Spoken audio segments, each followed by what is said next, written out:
حضور پاک صلی اللہ تعالی علیہ وسلم کی ناموس کے لیے تو میرا عیش خطرے میں آ جائے گا. اکثر کی یہی سوچ ہے. میرا تو اپنا دھندا ہے, میرا بزنس ہے, میرے بیوی بچے ہیں. ہو سکتا ہے مولانا کو کسی چیز کی فکر نہیں ہوگی. آپ کو میں بتاؤں, آپ کو اندازہ نہیں ہمارے دل میں ہمارے بچوں کی کتنی محبت ہے. میرے بھی چھوٹے سے بچے ہیں. جب وہ جیل کی سلاخوں کے سامنے آ کر آنسو بہاتے تھے تو دل پر چھریاں چلتی تھی. وہ بچے جو ہمیشہ ہمارے سینے پر سوتے رہے, آج میں ان کو چھو بھی نہیں سکتا. جب وہ سلاخوں کے پیچھے کھڑے ہو کر دور سے رو کر کے چلے جاتے 15 منٹ, تو کیا ہمارے دل میں بچوں کی محبت نہیں؟ کیا ہمارے گھر بار نہیں, ہماری بہنیں, ہمارے بھائی, ہماری ماں نہیں؟ کتنے تو دن ایسے ہوئے کہ میری ماں کو دورے پڑتے رہے یاد کے لیے. تو کیا وہ ہمارے اوپر کیفیت نہیں آتی کہ ہم خامخواہ یہ مصیبت کیوں مول لیے؟ میری بیٹی تو جھگڑا کرتی اس بات کو کہ کیوں آپ اکیلے ہو, بہت سارے لوگ ہیں سب کا خیال کرتے ہوئے. لیکن میرے عزیزو, یہ ان کی اپنی محبت ہے. سارا ایک پریوار اور اس سے زیادہ میرے شاگردوں کی ایک دنیا ہے.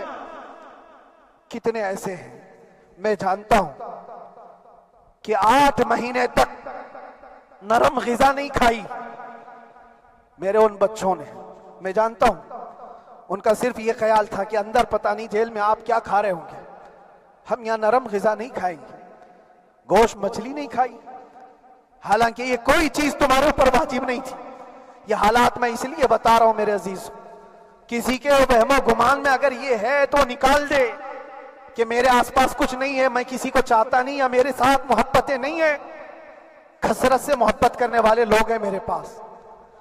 میرے ان بھائیوں کی اور میرے بہنوں کی, میرے گھر والوں کی محبت تو ایسی ہے کہ ان کے گھروں کے بچوں کے معاملات بھی بغیر مجھ سے پوچھے نہیں ہوتے. اگر 8 مہینے اندر رہا تو کسی کا رشتہ نہیں تو بات چیت بھی نہیں ہے. رشتہ نہیں ہوگا جب تک یہ نہ آئے. سارے کام ڈیپینڈ رہتے تھے. مجھے بھی ان تمام چیزوں کا احساس ہے, لیکن یہ سب چیزیں ایک طرف, میرے مصطفیٰ کی عزت اپنی طرف.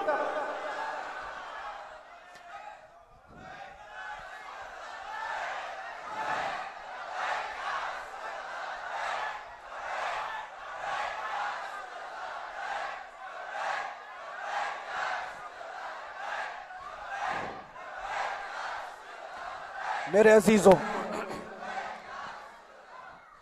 ہر ایک کے آنسوں کے قطرے میں نے دیکھے, بھائیوں کے, بہنوں کے. میرے پاس ملنے کے لیے میرے جو شاگرد آتے ان کے, یہ اکثر جب جیل کی دیوار پر آ کر کھڑے ہوتے, ان کی آنکھیں لال, یہ آنسو بہاتے 15 منٹ ملاقات کر کے چلے جاتے. آپ کو کیا اندازہ ہے اندر کے حالات ایک دن 1 سال کے برابر لگنے لگتا ہے. گھٹتے رہتے, لیکن ایک بات کا احساس بار بار ہوتا کہ یہ ساری محبتیں ایک طرف ہے, لیکن ہم جس کے لیے کھڑے ہوئے ہیں اس کی محبت میں کوئی سمجھوتا نہیں, اس کی محبت میں کوئی سمجھوتا نہیں. ایمان اسی کا نام ہے, لا یؤمن احدکم حتی اکون احب الیہ من والدہ وولدہ والناس اجمعین. تم میں سے اس وقت تک کوئی پورا مومن نہیں ہو سکتا جب تک کہ اپنی اولاد, اپنے مال دولت, اپنے ماں باپ, سب سے زیادہ اپنے رسول سے محبت نہ کرے. دعا یہی کرتے رہو جب حضور پاک کا معاملہ آئے تو ساری دنیا ایک طرف ہو جائے. میں نے ایک واقعہ پڑھا تھا اندر ہی, حضرت خالد بن ولید رضی اللہ تعالیٰ ایک قلعے پر اچانک حملہ آور ہوئے تھے. وہ قلعے میں موجود جو دشمنان اسلام تھے ان کی پارٹی چل رہی تھی.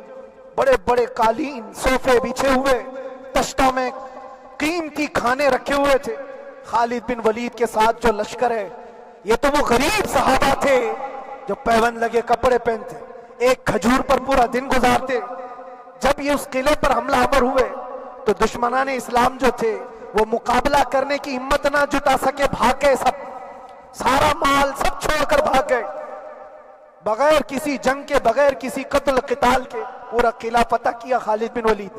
اب سنو, جو صحابہ تھے وہ مال غنیمت جمع کر رہے تھے, کیونکہ یہ عرب کے لوگ ایسے مہنگے قالین نہیں دیکھے تھے، ایسے مہنگے صوفے، اتنی قیمتی غذائیں انہوں نے دیکھی نہیں تھی. سب جمع کرنے لگے، سب جمع کرنے لگے. خالد بن ولید نے کہا خبردار ہاتھ مت لگانا، سب ہٹ جاؤ. سب ہٹ گئے.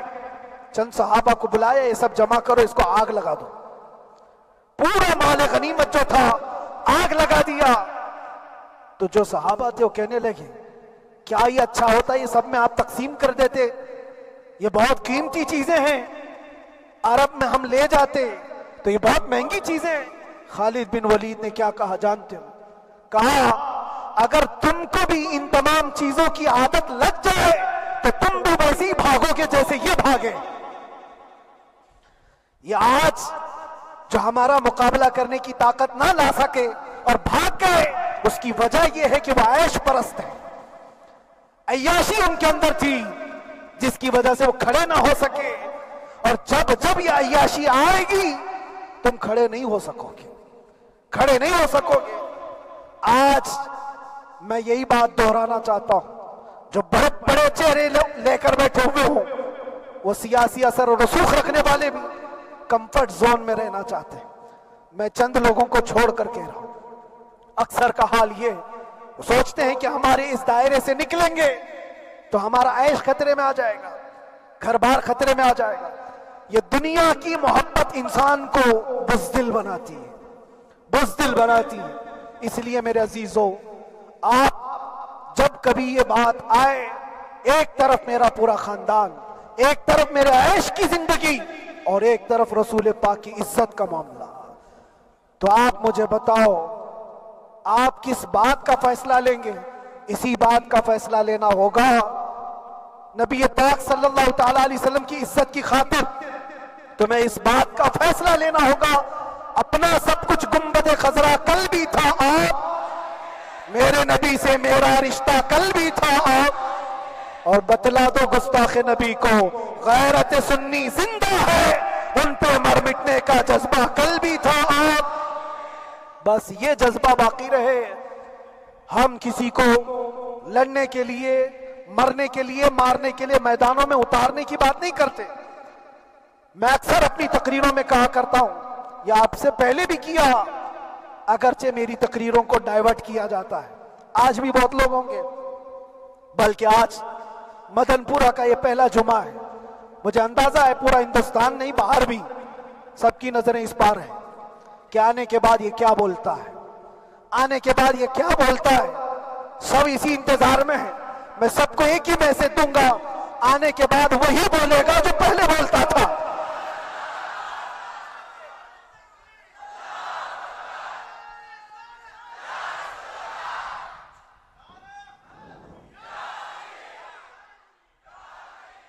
اگر کچھ غلط ہوتا تو ہمارے اس ملک عزیز ہندوستان کی سب سے اعلیٰ عدالت یہ نہیں کہتی کہ ان کے اسپیچ میں کوئی ہیٹ مسئلہ نہیں ہے. وہ ہمیں اندازہ ہے میرے عزیزوں. ہاں جہاں غلطی ہوگی ہم بھرے اعلان کے ساتھ کہیں گے کہ ہم سے یہ غلطی ہو گئی، ہم سے یہ خطا ہو گئی، زبان پھسل گئی. لیکن جو چیز نہیں ہے تو اگر تم زبردستی اس کو کہو گے تو یہ ہم نہیں مانتے. ہاں بس اتنی دعا میرے حق میں کریں کہ جتنی بھی زندگی باقی ہے، جتنی زندگی باقی ہے، اللہ تبارک و تعالی حضور پاک کی محبت اور ان کی عظمت کی حفاظت کے لیے جیتے مرنے کی توفیق عطا فرمائے. ہمارا کام صرف اتنا رہ گیا، جو میسج دینا تھا وہ ہم نے دے دیا. اب جو حالات آ رہے ہیں میرے عزیزوں، آپ سب کے لیے بھی میں یہ گزارش کروں گا، دین کی طرف آ جاؤ، سچائی کی طرف آ جاؤ، ورنہ گاجر مولی کی طرح کٹ جاؤ گے، ختم ہو جاؤ گے. دین کی طرف آؤ، سچائی کی طرف آؤ. اور اسلام نے کہیں پر بھی تمہیں کسی طرح کے آتنک اور دہشت کی تعلیم نہیں دی ہے. کہیں پر کسی ٹیررسٹ کی کوئی بھی تعلقات کی. کہیں مجھے کوئی بات بتا دو، اگر کوئی مسلمان اس طرح کی حرکتیں کر جاتا ہے جس کو یہ لوگ بدنام کرتے ہیں تو ہم سمجھتے ہیں اس کا اسلام سے تعلق نہیں ہوگا. اسلام سے تعلق ہوتا تو اس کے اندر صدیق اکبر اور فاروق اعظم کی ادائیں ہوتی۔ آج آپ کو وہ معاشرہ زندہ کرنے کی ضرورت ہے۔ میں نوجوانوں سے کہوں گا، بہت دن گزار لیے ٹک ٹاک پر مجرے، اور تمہارے اس انٹرنیٹ کی دنیا پر جس طرح تم نے آوارگی کر لی ہے، اب وقت کم بچا ہے۔ آ جاؤ میرے نبی پاک کی گنبد کی چھاؤں میں، عزت وہیں پر ہے، انہی کے قدموں میں عزت ہے، اور یہاں پر بھی ہے اور آخرت میں بھی ہے، آخرت میں بھی ہے۔ بس اس عزت کے لیے آپ سب سے میں گزارش یہ کروں گا، سچائی کی طرف واپس آ جاؤ، سچائی کی طرف واپس آ جاؤ۔ جو تمہاری نمازیں باقی ہیں اس کو پوری کر لو، اس سے پہلے کہ دنیا تم پر نماز پڑھ دے، اس سے پہلے کہ تمہارے جنازے کی نماز پڑھی جائے، اپنی نمازیں کمپلیٹ کر لو۔ اور علماء ذوی الاحترام کا ادب و احترام اپنے اندر رکھو۔ صرف اس بات کے لیے آپ کو میں احساس دلانا چاہتا ہوں کہ مجھے جس راستے سے گزارا گیا، جتنے دن قید و بند کی صحبتیں گزاری گئی، یہ صرف یہ میسج دینا تھا کہ پھر اس مولانا کا یہ ہو سکتا ہے تو چھوٹے چھوٹوں کی کیا کر دیں گے۔ ایسا اگرچہ آ جائے موقع تب بھی گھبرانے کی ضرورت تھی۔ آپ کو پتا ہے اس ملک عزیز ہندوستان کی آزادی میں 30,000 علماء کو پھانسیوں پر لٹکایا گیا۔ انگریزوں نے 30,000 علماء کو کشمیر سے لے کر دلی تک ہر درخت پر ایک عالم کی لاش لٹکتی تھی۔ انہوں نے قربانیاں دی ہیں، قربانیاں بزرگان دین کے علماء ذوی الاحترام کی ہوئی ہیں۔ یہ اور بات ہے کہ اس جنریشن نے آج ہم کو دیکھا تو ان کو بہت بڑا لگتا ہے، یہ کوئی بہت بڑی بات نہیں تھی، بہت بڑی بات نہیں تھی۔ اس پروسیس سے بہت سارے علماء کو گزارا گیا ہے۔ سرکار مجاہد ملت رحمت اللہ تعالی علیہ ایمرجنسی کے زمانے میں 18 مہینے تک قید میں گزارے، 18 مہینے تک ایمرجنسی، وہ بھی ڈکٹیٹر کا زمانہ تھا۔ اس زمانے میں بھی آپ اندر رہے، لیکن باہر آنے کے بعد نہ آپ کے مشن میں کوئی کمی آئی، نہ آپ کی زبان میں کوئی لکنت آئی۔ اللہ والے جو ہیں وہ اللہ کی رضا کی طرف اور رسول پاک کی رضا کی طرف ہوتے ہیں۔ ہم سب بھی اس مشن کو آج یہاں سے زندہ کرتے ہیں، جہاں سے ہم چھوڑے تھے وہیں سے آگے بڑھتے، جہاں سے ہم چھوڑے تھے وہیں سے ہم آگے بڑھتے ہیں۔ کسی کو اگر کچھ برا لگتا ہے تو وہ اس کے سمجھ کا قصور ہے، اس کے فہم کا قصور ہے۔ ہم نے کسی کو ٹارگٹ کر کے کبھی کہا نہیں، بلکہ یہ تو کامن بات ہے، ایک تو کامن کہی جانے والی بات ہے۔ فخر سے اگر کوئی آدمی اپنے گھر میں کہے، کیا بات ہے مولانا آج صبح سے تمہارے گھر میں کچھ ہلچل نہیں ہے، کچھ ہلچل نہیں ہے، ہو سکتا ہے تمہارے گھر میں کوئی نہ ہو، تم اکیلے بیٹھے ہو، بیوی کہیں گئی ہے، ماں کہیں گئی ہے، گھر میں کوئی بنانے والا نہیں ہو، گھر میں خاموشی ہے، تو تم اگر اس کو جواب دے دو کہ کچھ دیر کی خاموشی ہے، شام میں آ جائے گی، کچھ دیر کی خاموشی ہے، شام میں آ جائے گی، تو کیا گناہ کیا، کیا گناہ کیا؟ اس کے حالات پر وہ بول رہا ہے، اس کے گھر میں خاموشی ہے اسی لیے بول رہا ہے۔ ہم نے بھی اسی لیے کہا کچھ دیر کی خاموشی، اس لیے کہ ہم جانتے ہیں اسلام وہ نہیں ہے جو یہاں دکھ رہا ہے آج، اسلام تو وہ تھا جو صدیق اکبر کے زمانے کا تھا، اسلام تو وہ تھا جو فاروق اعظم کا تھا، اسلام تو وہ تھا جو عثمان غنی اور حیدر کرار کا تھا۔ تو وہ جو ہلچل تھی وہ خاموش ہے، صلاح الدین ایوبی کا دور تھا، وہ اسلام کی ہلچل تھی۔ تو میرا گھر آج خاموش ہے، اس لیے تو میں پکار کر کے رہا کچھ دیر کی خاموشی ہے، اور ہمیں اپنے رب سے یقین ہے یہ خاموشی ایک شام ٹوٹے گی، کوئی صلاح الدین آئے گا۔ اور اللہ تبارک و تعالی ہم سب کے اس عزم اور حوصلے کو زندہ رکھے، اور آپ سب کی محبتوں کو سدا سلامت رکھے، اور میرے آقا صلی اللہ تعالی علیہ وسلم کے قدموں پر مر مٹنے کی ہمیں توفیق عطا فرمائے۔ وآخر دعوانا الحمدللہ رب العالمین۔